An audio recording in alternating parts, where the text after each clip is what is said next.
That was essentially what Liverpool, I think, initially wanted to be, to join that internationalist troupe. But what happened to the biennial here in the last 12 years, I think is quite remarkable.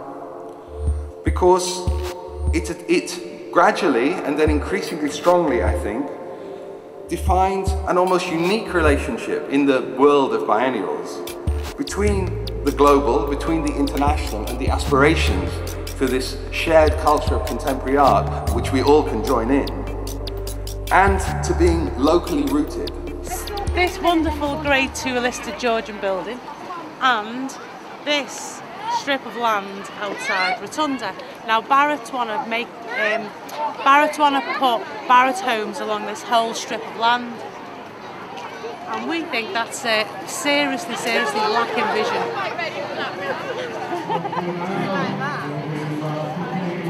What we see here is a folly, and a folly of course means something which is there just for pleasure. It has no reason, no function. It's architecture without a purpose except giving a sense of joy and a sense of enlightenment. This is a community project. This is as much the community as it is us as the designers.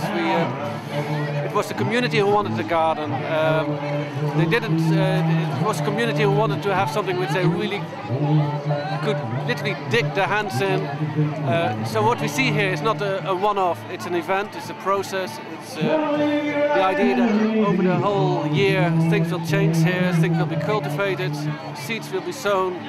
This, of course, is a beautiful metaphor, you know, sowing the seeds for a different future. And the whole idea is about trying to put emphasis that we can capture wasteland, that we can colonize our spaces, that we can take control, and that space can be really a community space instead of just wasteland. The idea of this project continues a sort of research in our office on issues of the natural and the unnatural.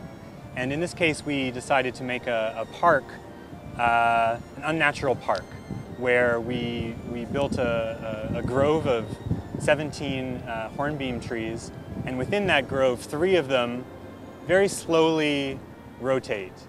At first, walking by, you might not notice anything is wrong or different, but if you stand still for a second, you'll see a tree either slightly following you.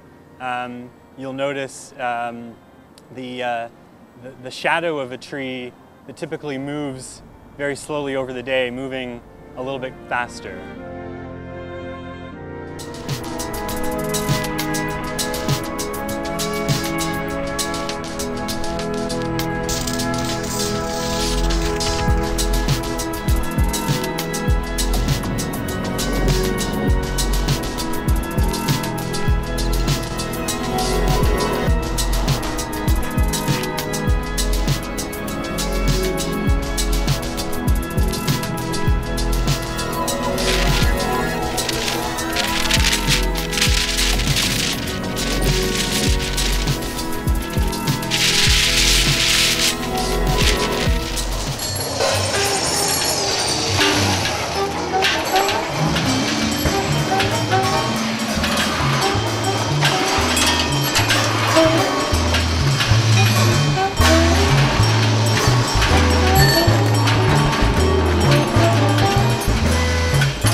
I'm a visual artist from Brazil, and this is a new artwork commissioned by the Liverpool Biennial, and it's an installation with 1,000 glass bells and a sound piece. It brings a story that tells you about a temple of 1,000 bells that was built on an island, and over the years the island and the temple sank into the sea.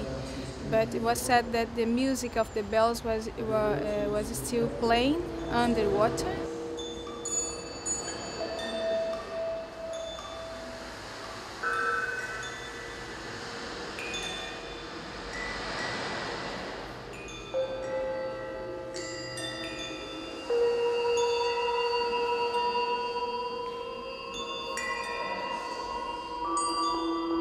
We wouldn't be able to do this without tremendous goodwill from local businesses, and the way in which local businesses have begun to support the biennial in recent years has really been fantastically important.